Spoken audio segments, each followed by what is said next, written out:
Yeah. But look, though, we here back with another one, man. You know, Ced Talk Podcast, baby. Yeah.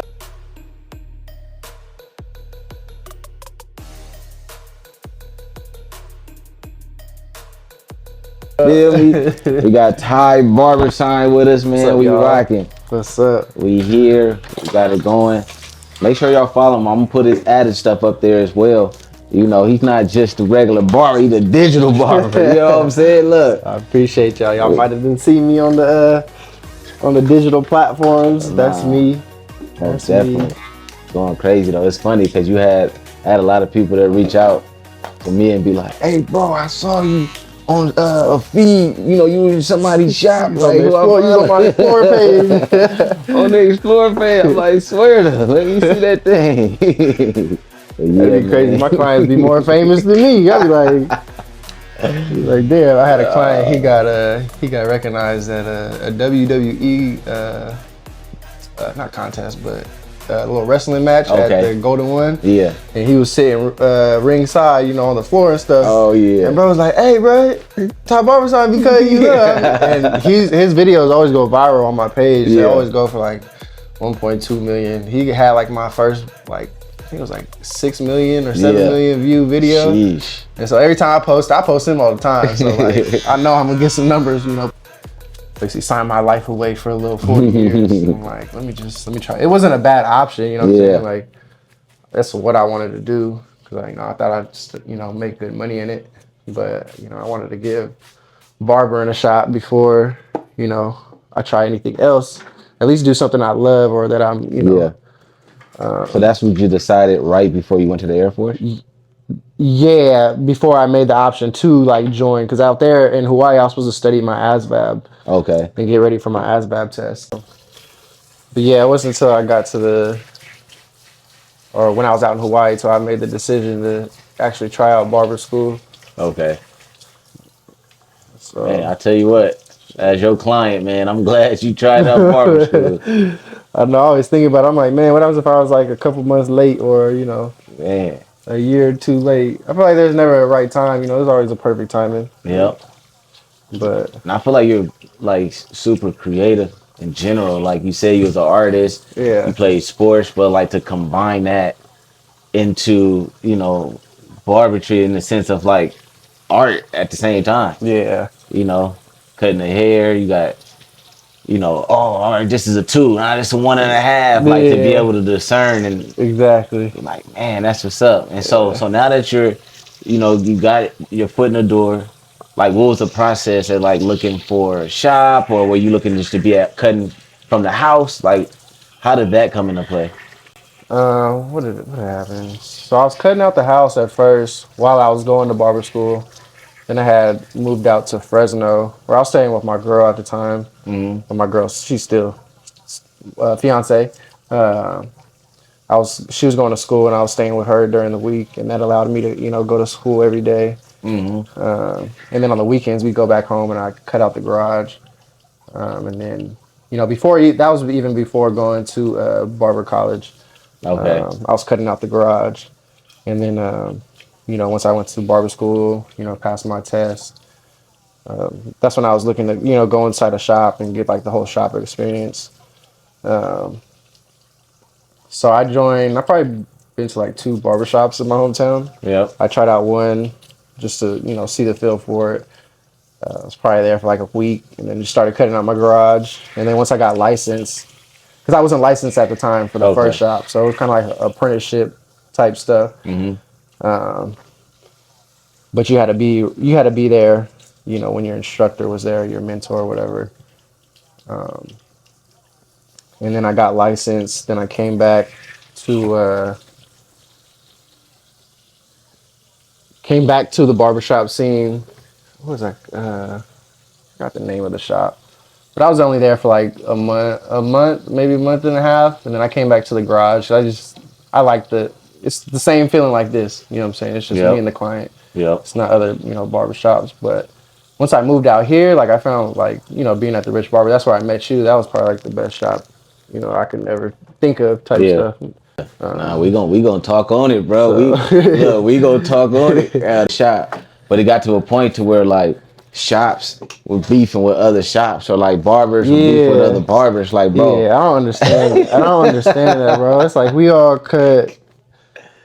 There's too much heads to cut out here, to be. I don't know. To be mad at each other and stuff like that. I don't know. Like I've never been in no barber beef type stuff. Yeah. But I see it out there, and you can kind of feel it when you at these barber events and stuff too.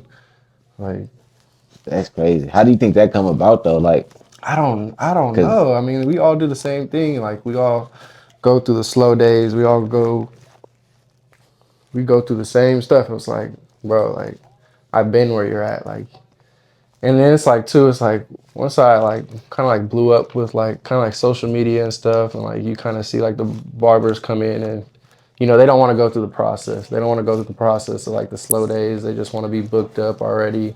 And it's like for me, like it was a process. I moved out here. I wasn't booked up right away. Like I had to find a way to, get clients in the chair. And I was the type like I didn't want to have to take people's clients or like, yo, bro, come here. Like I cut you better than him. Like I don't want that. Like I want somebody to want my work. So when I went about like promoting myself, like, I just created these videos that I've been doing. And having that determine like if somebody wants to get cut by me, because like I can pass out cards all day, but it's like it's not guaranteed.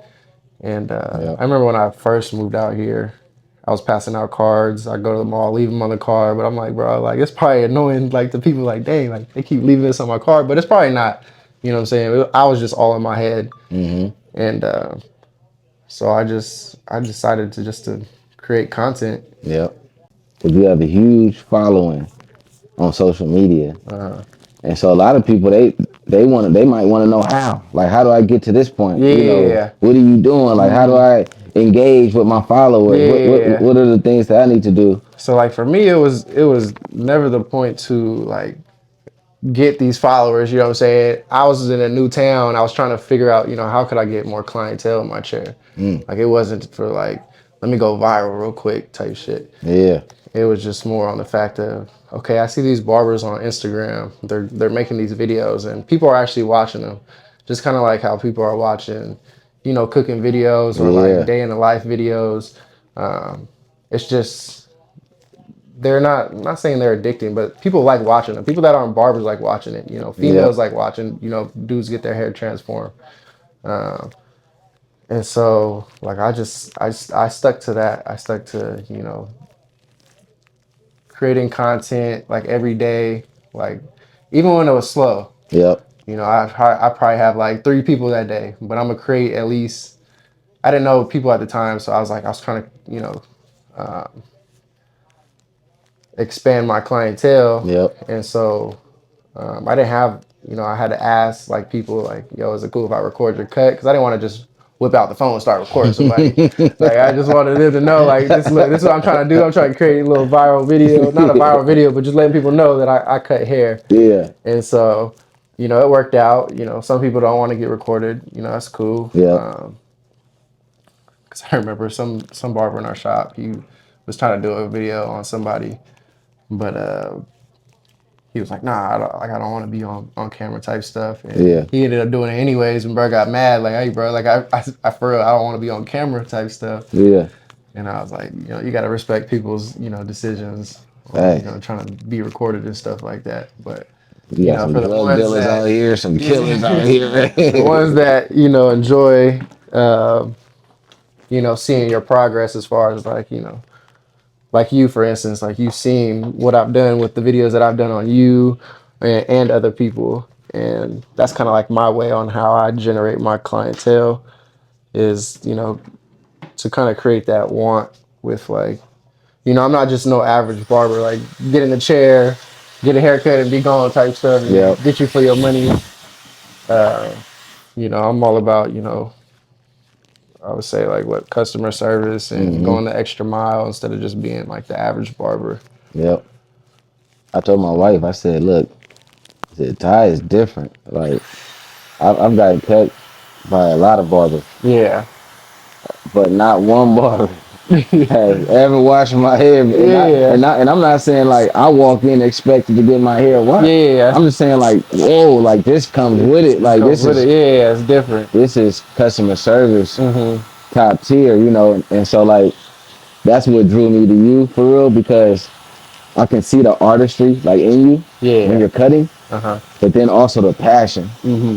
Teaching a class, just the digital barber, content creation and social media branding. And so I'll be basically teaching them how they can go about, doing it, copying a blueprint and doing it for themselves. For some people, I feel like they just need, a whole bunch of people ask me like, what camera am I using? What do I use to edit? And this and that, and I'm just like, bro, I keep it as simple as possible, and I kept it that way for the longest. As far as like just recording with my camera and recording with Instagram, like those are the only two apps that I edit with. The new one is called, I think there's a new one called CapCut. Oh yeah, CapCut. Yeah. But like I've used it, but Instagram's so simple for me. Like that's what I just use, and I'll save that video. Yeah. And then I'll post it across my other platforms like the YouTube Shorts and like TikTok and Twitter and stuff like that. Yep. You started getting into cooking. My pops would always be cooking, and I definitely get it from his side. I probably get like the fried rice from my mom's side, because my mom says my nana, she be cooking fried rice too. I'm like, okay, that's where I get it from, like, because I love fried rice. I don't know about you. Nah, I'm the same here. Yep. Name of the food though? Tybarbersign. Tybarbersign. Yeah.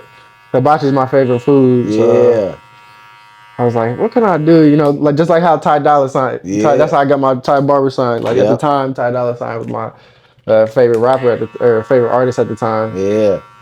And I was like, man, like his name's Ty, my name's Ty. He getting dollars. Like I'm getting dollars too, but I'm a barber. So let me think. Like Tybarbersign. Yeah. And then that's how I came up with my name. And then as far as like my brand name, Barbersign Productions, it kind of all went together. Tybarbersign, and then we got Barbersign Productions as far as like the media side of it. Yep. And so that's kind of how I branded myself. And even from like the garage days, I was always recording content. Yep. At the time, I was probably taking more pictures. I wish I recorded a lot more, but I got enough just to kind of show proof of like, my beginning stages. Yeah. Just wish I captured more of that, just to kind of show where I'm at now to today. And so. Yeah, no, most definitely. Because that's like, speaking of Tybarbersign, he got this album with Kanye. I just put it on the other day.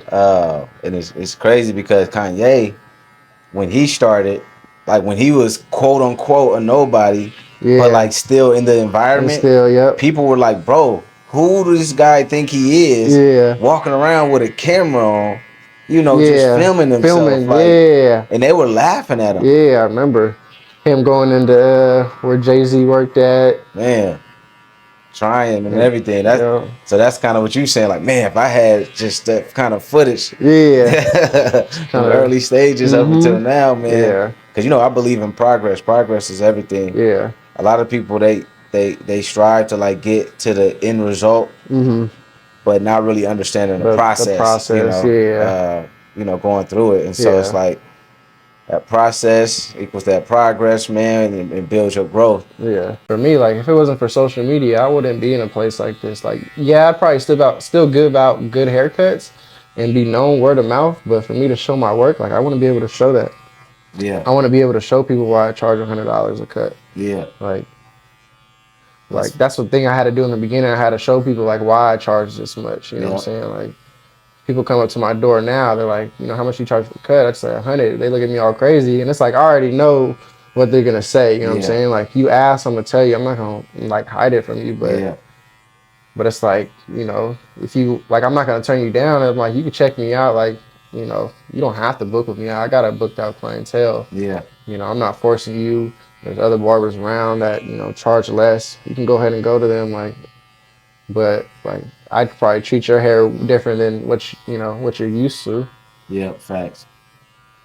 And so talking on that though, like when there was that time, that moment, right, bumped up the price, what was the feedback you were getting? And keep in mind, so like you're pretty much digital too as well. Like you social media. Yeah. You think people gonna do it? Like, be like, yeah, bro, you got a following. Like, why not? Like, you already getting like, what's $10 more? You know what I'm saying? Like for what you're giving out. And I was like, okay, like I'll go up. Went up, posted about it. People in the comments was like, damn, bro, 40 crazy, blah blah blah, woo. And then you get something like, yeah, bro, like you deserve that stuff, blah blah. And then so it wasn't. Then I went up from 40 to 60, and I think I was at 60 when I went into like my first solo suite, because it was downtown and it was more expensive than where I was at the barbershop. So I was like, okay, let me go up to 60. And then I posted about it, and then people on social media, they kind of like the ones that was mad about it kind of like relaxed off of it, because I was at probably like 50,000 at the time. Okay. Following a 50,000. So like people like more congratulating more than like backfiring as far as like hating on it. And then I went up 60 to 80, and then like it kind of like faded out. Like everybody faded out. That was like talking all crazy. Like I was only getting ones that was like, yeah, bro, you deserve it, blah blah blah. And because I'm not forcing people to get cut by me. I'm creating content to where people want to get cut by me. And so after that, like fast forward to now, like my platform's over 200,000 followers on Instagram. I got what is it? Probably like 40,000 on TikTok, 20,000 on YouTube. And so like, because if not, like if I didn't have all that, like people wouldn't want to get cut by me. People coming up to my door, like how much you charge for a cut? They're never gonna, know what my services look like. Yeah, facts. And so, I don't know. I just feel like social media played a big part with me raising my prices. When people come, they're surprised. It's like, damn, bro, you do the hot towel. You do, you wash hair. Like, I ain't never had this. You know what I'm saying? Like, you don't charge $5-10 extra for me to, whip out the razor. Like, I'm like, what? Like, people ask for that? Like, they do. Bro, just put that in your service price. And like being a barber, like that was like the one thing like I told myself is like, that's how you end the service is with a hot towel and a razor. Like, I don't feel right if I don't have those two. Yeah. Barber get to that line, he hella serious. They be like, they be talking. That thing heavy rolling. See, that's what you gotta watch out. When barbers start, boy, I've been doing this for a couple of years. Man. They hiding something. For real. I'm like, bro, you do not got, and I'm kind, I'm nice about it. I don't really be on people's line, but some people, I know people that be like, nah, I ain't paying you. No, I've definitely met them clients. Yeah. It was a barber. He was charging $100 a cut, and bro was like, bro, I did not pay him. Man, like I'm gonna pay for a toe up cut too, just cause, just to respect, man. But like, I was just so angry. Angel was like, man, like the most I ever did was like I accidentally nicked somebody's ear. Like I looked away for a quick second. I got him right here with the clipper and shit. Like I gave him his cut for free, and like I just felt hella bad and shit. But, so like messing somebody up, I ain't never really been through that. Yeah. Oh, you like cut his ear? Like it was like I was tapering. I looked away and it shit started bleeding. I said, "Damn, bro, I felt hella bad." And he came back though. Like we used to mess around in middle school for real. One of my friends, he had a razor. Yeah. And so he used to just like line people up in the bathroom. We'd just be passing periods, and we knew every time we in the meeting, bro was always in the bathroom. And it was crazy because he started really getting like, quote unquote clientele, like middle schoolers. That's crazy because it's big right now. We started walking in, and bro was, I kid you not, was boom right there in the mirror. He had 2 people waiting while he was hitting one person with the razor. That's crazy. And so thinking about that now just really cracks me up for real. Like that when I was coming up, like there's only like barber wasn't as big, so there's probably like a few kids like cutting in high school that was, actually like taking it serious, had clientele. But it's like now it's just like a trend as far as like cutting kids in the bathroom and shit. Kids cutting the teacher or the principal up. I'm like, that's kind of cool. Like that is. And which is kind of smart and stuff too. It's like I feel like those schools and stuff could take on a program as far as like a barber coming to the school and kind of explaining them like, you can be going like I didn't know like you could be going. I think like my barber school teacher said like you can be going to school like at the age of like 13, and then as soon as you turn 18, you can take that test to get your barber license. So by the time, you coming out of high school and shit, you got a full-on job at the barbershop. So as opposed to, trying to find a job at a fast food place. Yeah. That's what I was doing. I was working at fast food while waiting to take my test. I was working at Mount Mike's. Or we had to take a live model, like say, like I had to take somebody with, if it was gonna be a black dude, like he had to have a fro and I had a shape. It was weird. Like it didn't make sense. Like the barber stuff, like the barber test stuff, like I feel like it didn't have a lot of barber related stuff. It had like more disinfectant and then like more Cosmo stuff than anything. Like, okay. So how were you able to cut like different styles and types of hair though? Like so I started with hair like yours, like horsehair at first. That's all I had other friends too that had different types of hair, but I wasn't ready to cut their hair yet. Yeah. But like me going through like barber school and stuff like that, like I just knew if I wanted to be in the shop, like I had to know how to cut every type of hair texture. So, I mean, I came prepared for it. Like I started, cutting different types of hair when I was in the garage, and all that kind of prepared me for, when I moved out here and got into a shop. So, some people be stressing when they get that different type of hair texture. Man. Like I was always scared because like with your type of hair, with coarse hair, like we always go with the grain. I mean, you can go against it like with people like this length, but like more coarse, like nappy hair. Like if it's not going all the way down with the one, you got to come back and do it the other way because it'll start to cut it down a little bit more shorter. But majority of the time, like all you got to do was like go with the grain because it's not as not a lot of people with like a whole bunch of like nappy hair type shit. There is, but as far as like my like type of clientele base, like they're pretty set as far as like with me going against going with the grain. Okay. But I'll ask like certain clients, I'll be like, do you go against the grain just to make sure like if they want it shorter than a one, that's when I'll go against the grain. Okay. My mom used to cut me. It was crazy. You said moms? Yeah, I used to think I was fly until I started seeing the pictures. Man. I'm like, I went to school looking like this the whole day, every class like this. That's wild. Mom's had me, and then she did like a backwards Nike sign on my head. I said, Mom trying to do the tricks, all kind of stuff. It was crazy. I said, wow, I can't wait. And then just going to school. Like one time I came home in today's time. Yeah. And then I saw my kids, and I'm looking at my oldest, and he had these tight old pants on.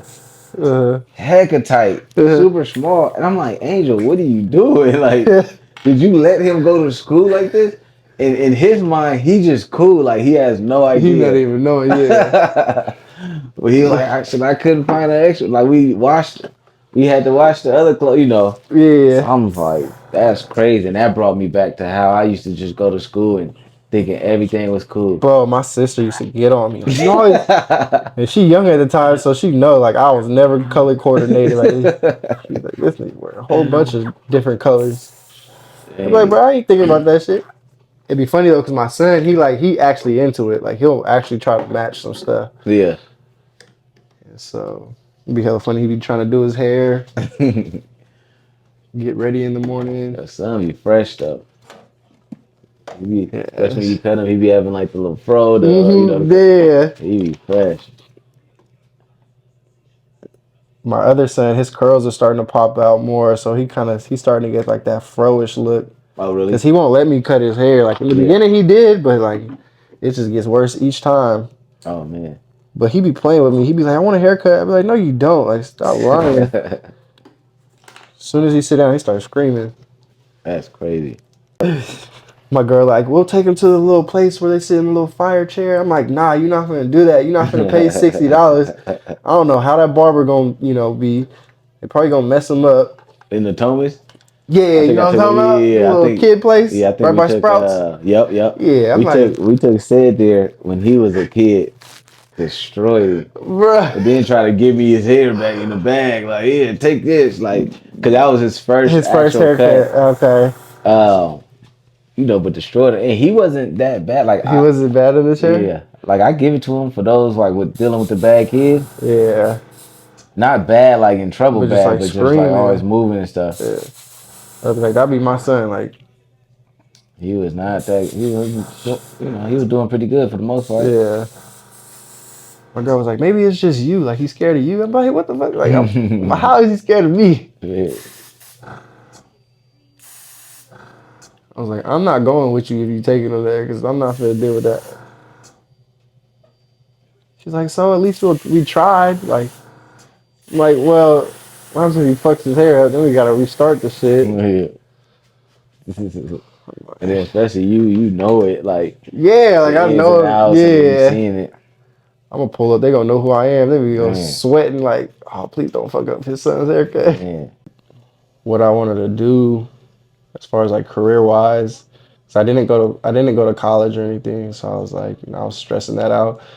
There's times where I'd be like, damn, like what else if I should do I go back and play football? Like what am I gonna do? Like how am I gonna start making money? Like, and I'm like, my injury as far as like playing sports, that kind of like really took me out bad, and I was like just super down. Like, damn, bro, like what am I supposed to do? Like, I don't want to go to school. Like if I were to go to school, like I wouldn't know what classes I want to take, and I probably would have did something like business and stuff like that. But I'm like, that wasn't enough, proof for me as far as like, this is like what for sure I want to do. Like I was still second guessing. Like I didn't know as far as like, is sports gonna be my way out, or is it gonna be some type of schooling?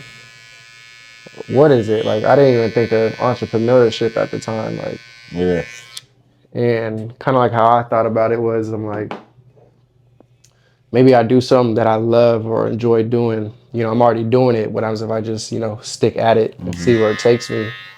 And so that's kind of like where I'm at now. Like, I didn't expect to be, charging $100 a cut. I didn't expect to be, in a suite like this. I didn't expect to be in a different city that I'm in. Like, I didn't know where I was gonna go. Yeah. But I knew I had to get up out of my hometown to kind of like venture out, because I felt like I would have been held back from a lot. And so as soon as I, moved out here, that's when I kind of started seeing more of like the fruits of, my labor that, can really start taking off. As opposed to like when I first moved out here, I didn't have a clientele. I wasn't known like that. And so probably like 6 to 9 months, I created, my platform. I already had my platform, but as far as like pushing it a lot more, that's when I started to see like, the other side, as far as like, okay, like I can make a career out of this. Like I could really be set. Yeah. And it happened so quick. Like, but in the time, like I didn't know what was going to happen. I wasn't getting booked out like that. I'd probably be cutting like 10 to 15 heads a week, maybe if 10, because I was new out here. I didn't have a lot of clientele. Yep. Some weekends I'd go back to Merced and cut my clients out there. But, I just started to stick around the barbershop, all day from like 9 to 7 at night type stuff, hanging around with the other barbers. And, focusing on my content, creating content every day, editing videos, posting at least, 3, 4, 5 times a day of the same content, just kind of like watching it generate. It generates from like first it was like in the 3,000s, 5,000 views, and then it went up to like 10K views, and it went up to like 20K views, 40K, and then all the way up to like 100K views. And then just recently, probably like, I've had videos go for like 1 million views before. Yeah. But it's like now it's been a lot more consistent. Probably like this past year, like that's when my videos started really going viral. Yeah. Some went viral last year, and the reason I can tell about how that's all working is because of like the partnerships that I've been on, as far as like with Old Spice and Red by Kiss. Like they've all reached out to me. Like I didn't reach out to them, and so that's kind of how I knew like everything was gonna be, set. As far as like, if I keep promoting, keep doing the same thing that I did from the start to get to where I'm at today, like, maybe something, could come good out of it. Like, I'm cool with cutting hair every day. Like, I'm not expecting nothing from it. Yeah. Like, I'm not expecting to cut celebrities. I'm not expecting to cut, NBA players. Like, I'm just here cutting hair all day, and I'm, showing people my work. And, that sparks interest in these companies and other people, as far as like wanting to follow your brand and support whatever you got going on, as far as like if it's merch, if it's products. Now I can venture out in other ways to make money. I have a platform. I got my own social media marketing course, kind of like showing people how I did it. And I had success with that. It was stressful creating that because it's all like video content, so I got stuck with editing a lot of videos. Damn near almost lost all my content right at the end before letting my course out. I was stressed out. And I was doing it all by myself, so that kind of like took me like 9 months to put out there. And just making sure it was right and ready for everybody. And so I probably got like 190 students in my course since I dropped it. And I really don't promote it like that, as far as like as much as I should. Because I make some cool money off of that. You know what I'm saying? Like, but I want to get back to it. Like I am currently. Like I dropped a video last year, but as far as like being on it more consistent, I definitely want to be kind of like that's kind of like my next biggest thing, is probably like maybe doing classes. Like I already got the paid partnerships down and stuff like that. So maybe, now it's time to, step it up and try to venture out and doing these classes. And we were doing them before with the shop that I was at, but it wasn't consistent. So I feel like, but now I feel like it's more worth it now, like, because I got more under my belt as far as like partnership deals and, still growing my social media platform and showing how, showing others they can do the same thing. Because, whether it's, paid partnerships or ambassadorships, like, there's money to be made out there, as far as like, other than, just being behind the chair or with being behind the chair. Like I never knew, as being a barber, like I can make money other than just cutting hair. Like I can make money with selling products. I can make money with, selling courses, doing classes, and and doing like collabs with like paid partnerships. And I think this year will be the 3rd year of like doing another paid partnership. So it happened with Old Spice, then it happened with Red Pro. It's a clipper company by Kiss. And I just reached out to them. I was just thanking them for the opportunity they gave me last year, because it just ended in December.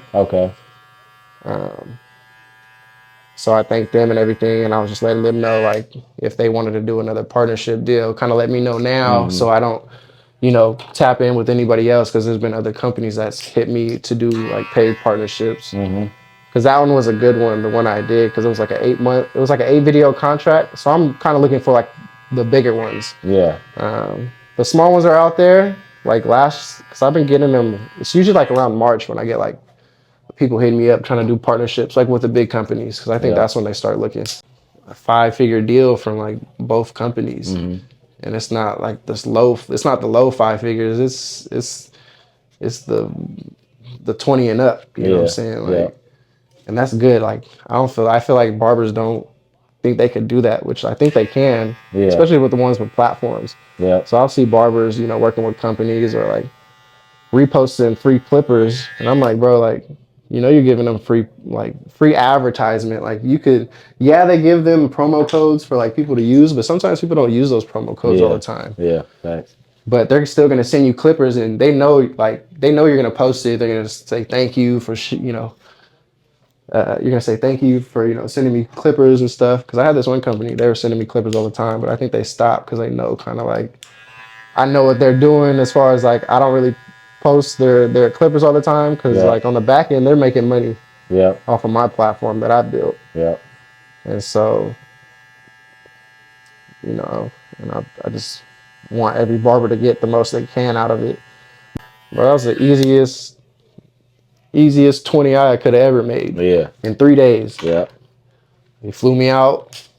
Got to the hotel. Next day I went to work. And after that day, came back the next day home. Created 3 videos because that's what they wanted. They wanted me to create 3 videos with their products, and that was it. Create here or there? Well, they flew me out to Ohio, and then I came back, and then they sent me hair products to put in my videos, just organically. It wasn't like no special type of promo. Like, they just wanted me to add it to the content that I was already doing. Do what you love. Master your craft. And be consistent, and you will see it. Even when you don't see it, there have been times like, bro, like I didn't start seeing the fruits of my labor until maybe like 10 to 13 years of being